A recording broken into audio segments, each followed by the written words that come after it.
Bonjour. Du coup, comme on a dit, je m'appelle Apolline Brisson et je vais vous parler de ce titre un peu compliqué, mais plus spécifiquement, je vais vous parler de gène vibratoire ferroviaire. Alors là, vous vous demandez peut-être c'est quoi la gêne vibratoire ferroviaire? C'est assez simple. Si vous habitez à côté d'une gare et que vous entendez un tac tac tac tac tac tac agaçant chez vous, c'est ça, la gêne vibratoire ferroviaire. La bonne nouvelle, c'est que ce bruit agaçant, il agace aussi des milliers de chercheurs et d'ingénieurs, et du coup, il y a plein de solutions maintenant. Et là, on arrive face à un deuxième os, qui est quelle solution choisir. Et pour faire ça, faut simuler le problème, c'est-à-dire simuler numériquement comment l'onde qui est créée par le contact roue-rail se propage dans le sol, passe dans le bâtiment, jusqu'à vos oreilles. Et une fois qu'on a ce modèle numérique, on peut tester toutes les méthodes et choisir la plus adaptée au bâtiment.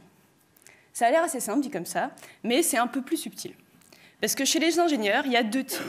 Il y a la team Lego et la team Playmobil. La team Lego, eux, quand ils veulent construire un bâtiment, quand ils veulent faire un modèle, ce qu'ils font, c'est qu'ils décomposent leurs problèmes, leur bâtiment en plein de petites briques. C'est la méthode, chez les ingénieurs, qu'on appelle la méthode des éléments finis. Quand on a un problème très complexe, on le décompose en plein de petits problèmes mathématiques faciles à résoudre, puis on les recombine entre eux pour avoir un modèle très flexible et facile à résoudre. C'est super chouette parce que, comme j'ai dit, c'est flexible, on peut faire tout type de bâtiment, mais ça prend un peu de temps. C'est long de recombiner toutes ces petites briques ensemble. Alors, en réponse à ça, on a la team Playmobil qui arrive et qui dit nous, au lieu de décomposer en plein de petites briques, on va faire un élément pour les murs, un pour le plafond, un pour le sol, et puis hop, en 2-3 coups, c'est bon, là, notre bâtiment.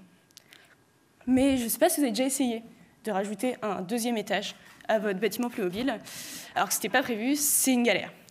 Les éléments, ils ne s'assemblent pas bien, les jonctions, elles ne sont pas jolies, bref. C'est galère, c'est pas très précis. Et c'est ça le dilemme actuel des chercheurs et des ingénieurs, c'est qu'en fait, on a le choix entre une méthode rapide, mais qui fait des jonctions pas très jolies, ou une méthode super flexible, mais très lente. Moi, ce que je fais dans ma thèse, c'est que j'essaie de connecter des éléments de Lego et des éléments Playmobil, les éléments finis et des éléments spectraux pour les Playmobil, pour avoir un modèle efficace. Ce modèle, je suis en train de le comparer avec des essais expérimentaux pour voir si cette théorie, elle colle avec la réalité. Et je l'étudie pour comprendre un peu plus ses limites et tous les aboutissants de ce modèle. Mais si vous voulez qu'on en parle un peu plus, je serai au poster à la pause.